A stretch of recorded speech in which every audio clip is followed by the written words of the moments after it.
रो मत बिमला, भगवान के लिए मत रो। तुम्हारी आंखें वैसे ही दर्द कर रही है, भगवान पर भरोसा रख।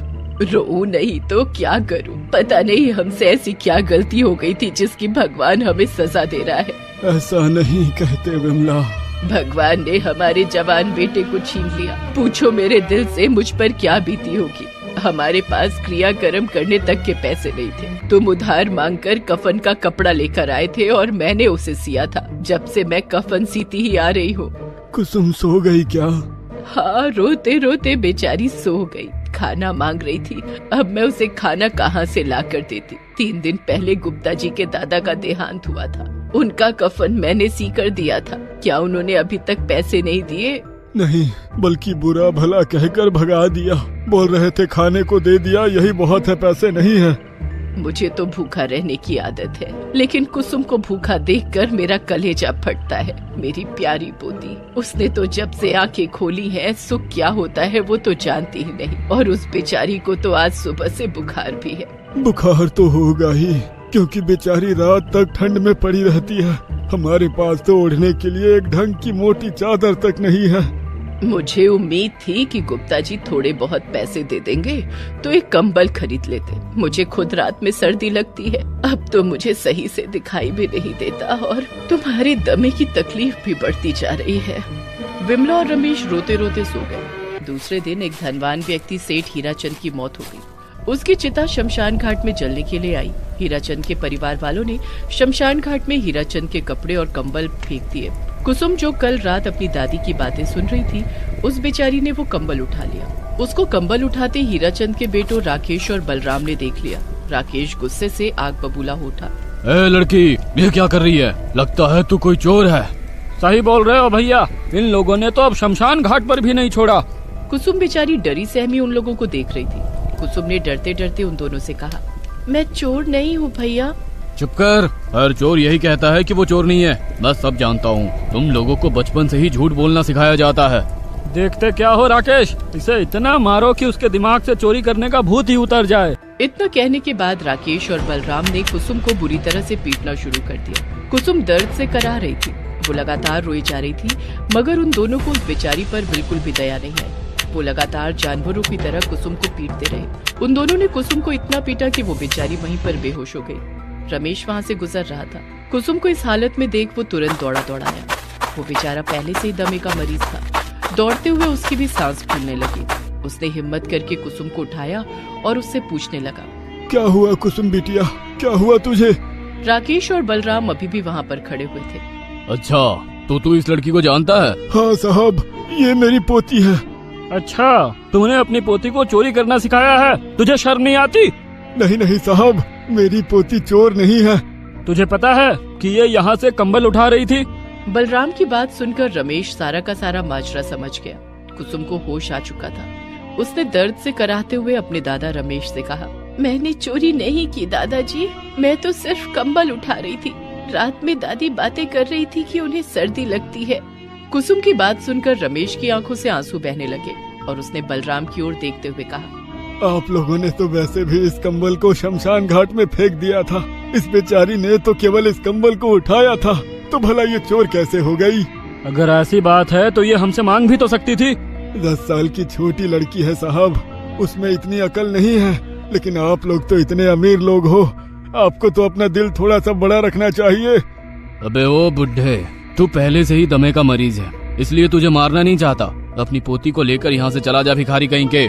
हम भिखारी नहीं है साहब, मेरी पोती बिमला कफन सीकर काम करती है, अपने परिवार का पेट पालती है। हम लोग भिखारी नहीं है। अच्छा अच्छा, अब समझा। तो तू बिमला का पति है, वही कफन सीने वाली बुढ़िया। तू शायद हमें जानता नहीं है। तूने हमसे बदतमीजी करके बहुत बुरा किया है।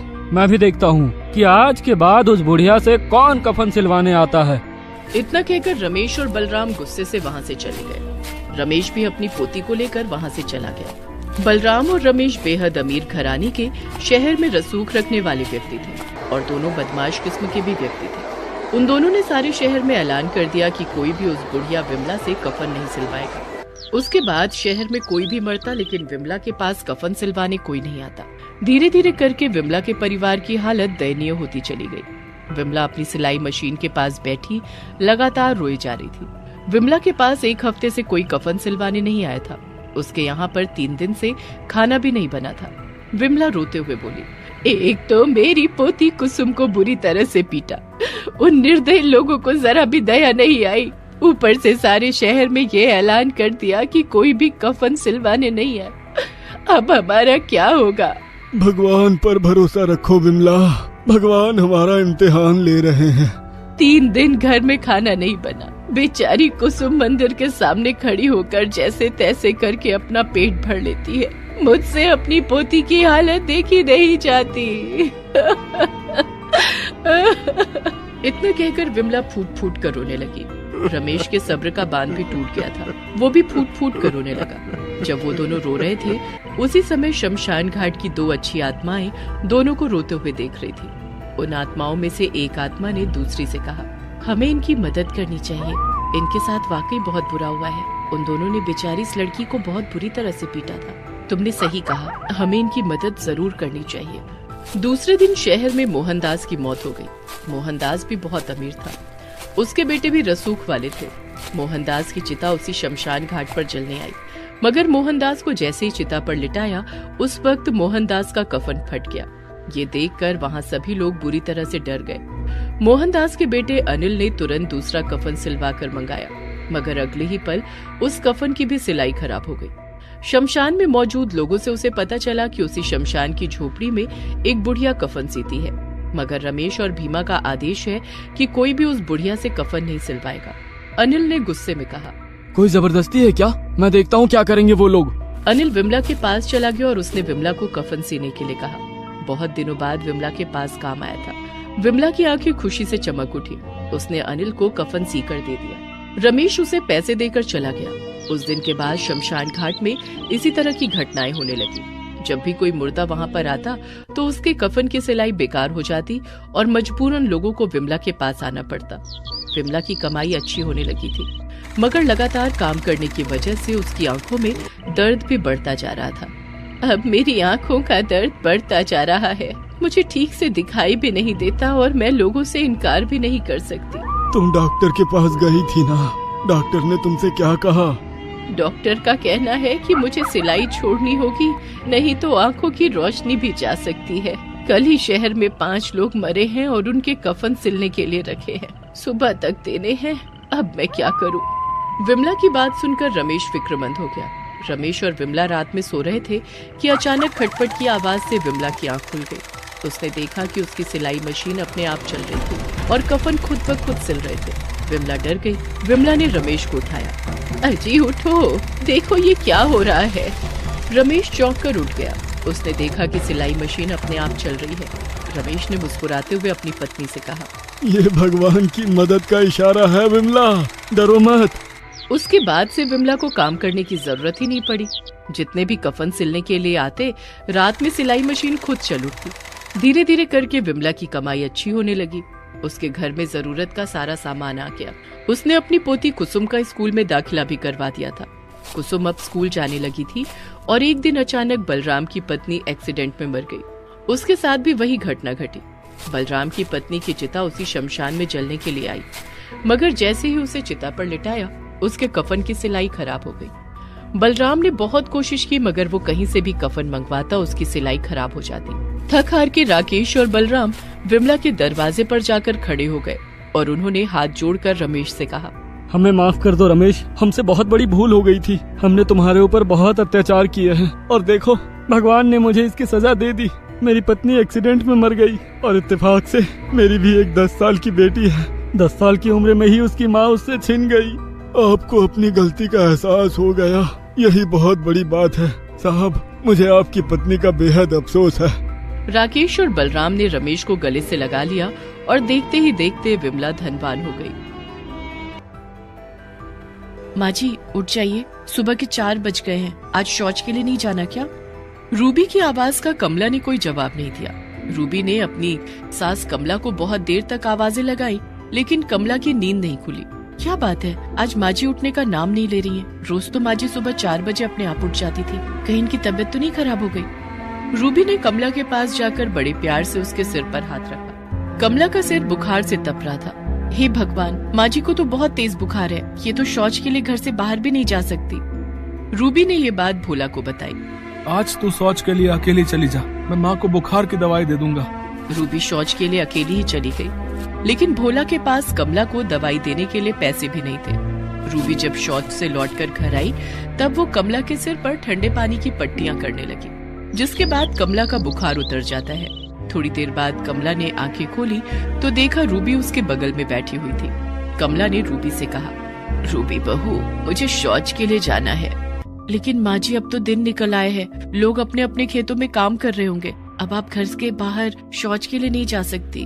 लेकिन बहू, मेरा शौच जाना बहुत जरूरी है। ठीक है माँ जी, आप थोड़ी देर रुकिए, मैं पड़ोस की आशा चाची से पूछ कर आती हूँ, उनके घर में शौचालय है, अगर आशा चाची कह दे तो आप उनके शौचालय में शौच के लिए चली जाना। इतना कहकर रूबी पड़ोस की आशा चाची के पास जाती है और कहती है, आशा चाची, आज सासू माँ को दिन में शौच के लिए जाना है, सुबह बुखार की वजह से वो शौच के लिए नहीं जा सकी थी, अगर आपको कोई दिक्कत ना हो तो क्या वो आपके घर के शौचालय में शौच के लिए जा सकती है? हाँ हाँ, क्यों नहीं रूबी बहू, कमला से कह दे यहीं आ जाए, लेकिन उसके बाद तुझे शौचालय साफ करना होगा। ठीक है आशा चाची। रूबी कमला को लेकर आशा चाची के घर आ जाती है, जिसके बाद कमला आशा के शौचालय में शौच के लिए जाती है, लेकिन उसके बाद रूबी को आशा का पूरा शौचालय साफ करना पड़ता है। कमला और रूबी जब जाने लगी तब पीछे से आशा ने कहा, अरे कमला, अब तो अपने घर में शौचालय बनवा ले, कभी कभी की बात और है, लेकिन तुझे रोज रोज दिन में शौच के लिए जाना पड़ेगा, तब क्या करेगी? आशा की बात का रूबी ने जवाब दिया, हाँ हाँ चाची, हम शौचालय जरूर बनवा लेंगे। कमला और रूबी अपने घर आ गई। उस दिन जब भोला शाम को काम से घर लौटा तो रूबी ने उसे सारी बात बताई। क्या करूं रूबी, मजदूरी करके जो पैसे मिलते हैं उससे तो हमारे घर में 2 वक्त का चूल्हा जल जाए वही बहुत है, मैं शौचालय बनवाने के लिए पैसे कहाँ से लाऊं? अपने सेठ से कुछ पैसे उधार क्यों नहीं ले लेते? ठीक है, मैं कल ही सेठ जी से पैसे उधार ले लूंगा। दूसरे दिन जब भोला ने अपने सेठ से कुछ रुपए उधार मांगे, तुझे रोज के जो पैसे देता हूँ वही बहुत ज्यादा है, उतना तो तू काम भी नहीं करता, अब तुझे उधार भी चाहिए, तुझे उधार देने के लिए मेरे पास पैसे नहीं है। सेठ की बात सुनकर भोला ने कुछ नहीं कहा। रात को घर लौटकर उसने रूबी को सारी बात बताई। अब हम क्या करेंगे, हमारे घर में एक शौचालय होना बहुत जरूरी है, दूसरों के घरों में शौच के लिए जाना अच्छा नहीं लगता। तुम फिक्र मत करो रूबी, मैं कुछ न कुछ उपाय जरूर करूंगा। उस दिन घर के सभी लोग खाना खाकर सो गए। रात में अचानक बारिश होने लगी। हे भगवान, ये अचानक से बारिश कैसे होने लगी? मुझे तो शौच की फिक्र है, अगर बारिश नहीं रुकी तो हम सुबह शौच के लिए कैसे जाएंगे? बारिश ही तो है, रुक जाएगी, तुम फिक्र मत करो। लेकिन बारिश रात भर होती रही। शौच की फिक्र के कारण रूबी को रात भर नींद नहीं आई। सुबह 4 बजे, माँ जी, आज हम शौच के लिए बाहर कैसे जाएंगे? बारिश तो रुकने का नाम ही नहीं ले रही है और खेतों में पानी भी भर गया होगा, ऐसे में सांप, बिच्छू और बरसाती कीड़ों के काटने का डर भी रहता है। रूबी बहू, लगता है आज भी हमें शौच के लिए आशा के घर जाना पड़ेगा। माँ जी, आपने देखा नहीं पिछली बार कैसे उन्होंने मुझसे पूरा शौचालय साफ करवाया था? जानती हूँ बहू, लेकिन हमारे पास दूसरा कोई उपाय नहीं है, हम बिना शौच किए भी नहीं रह सकते हैं। ठीक है माँ जी, हम आज भी आशा चाची के घर चलते हैं। उस दिन भी रूबी और कमला शौच के लिए पड़ोस की आशा चाची के घर के शौचालय में गए। अरे, फिर से आ गई सास बहू की जोड़ी। आशा चाची, बारिश के कारण हम लोग शौच के लिए बाहर नहीं जा सके। हाँ हाँ, कोई बात नहीं, मेरा शौचालय है ना, शौच कर लो। लेकिन अब तो बारिश का मौसम आने वाला है, पूरे बारिश के मौसम में मेरे ही घर पर शौच करोगे क्या? नहीं चाची, हम अपना शौचालय बनवा लेंगे। ठीक है, अभी तो शौच कर लो, लेकिन दोनों को 10-10 रुपए देने पड़ेंगे और शौचालय की सफाई भी करनी पड़ेगी। आशा की बात सुनकर कमला मन ही मन सोचती है, हमारे पास तो खाने के लिए पैसे नहीं जोड़ पाते हैं, इसे शौच के लिए पैसे कहाँ से दे? इसके शौचालय में शौच करना तो बहुत महंगा पड़ रहा है, अब हम 10-10 रुपए कहाँ से लाएंगे? कमला आशा से कहती है, आशा बहन, हमारे पास तुम्हें देने के लिए पैसे तो नहीं है। अरे, पड़ोसियों से भी कोई पैसे लेता है क्या? पैसे नहीं है तो शौच करने क्यों आ गए? तुम दोनों सास बहू ने मेरे घर के शौचालय को सुलभ शौचालय बना दिया है, अब पैसे तो देने पड़ेंगे। जाने दो न चाची, बदले में मैं आपके शौचालय की सफाई कर दूंगी। ठीक है, लेकिन सिर्फ शौचालय की ही नहीं बल्कि पूरे घर की सफाई करनी पड़ेगी, और हाँ, छत की सफाई भी करके जाना। भारी मन से रूबी और कमला दोनों आशा के शौचालय में शौच के लिए चले जाते हैं, जिसके बाद रूबी को पूरे शौचालय, घर और छत की सफाई भी करनी पड़ती है। रूबी को आशा के घर की सफाई करते हुए गांव की दूसरी औरतें देख लेती हैं और ताना मारने लगती हैं। अरे रूबी बहू, तुम आशा के घर की सफाई क्यों कर रही हो? वो चाची, मैं और माँ जी आशा चाची के शौचालय में शौच करने के लिए गए थे, इसलिए बदले में उनके घर की सफाई करनी पड़ रही है। राम राम राम, तुम्हारे घर में शौचालय नहीं है क्या? नहीं चाची, हमारे घर में शौचालय नहीं है। कैसे लोग हैं, अपने घर में एक शौचालय तक नहीं बनवा सकते हैं, इसीलिए तो दूसरों के घरों में सफाई करनी पड़ रही है। हाँ बहन, देखो तो जरा, खुले में शौच करके पूरे गांव में प्रदूषण फैलाते हैं और अब दूसरों के घरों में मजदूरी कर रहे हैं। उन औरतों के ताने रूबी के कानों में जहर घोल रहे थे। उसने जल्दी जल्दी आशा के घर की सफाई की और काम खत्म करने के बाद जब रूबी और कमला घर वापस आ गए। माँ जी, हम अगर एक बार आशा चाची के घर शौच के लिए जाते हैं तो मुझे पूरे शौचालय की सफाई करनी पड़ती है और ताने भी सुनने पड़ते हैं। आज तो आशा चाची ने हद कर दी, शौच के बदले में पूरे घर और छत की सफाई भी करवा ली। ठीक कह रही हो रूबी बहू, अब हम आशा के घर शौच के लिए कभी नहीं जाएंगे, अब हम अपने शौचालय में शौच के लिए जाएंगे। उस दिन दोनों सास बहू ने ये तय कर लिया कि अब से दोनों अपने घर में बने शौचालय में शौच के लिए जाएंगे। शाम को दोनों ने ये बात भोला को बताई।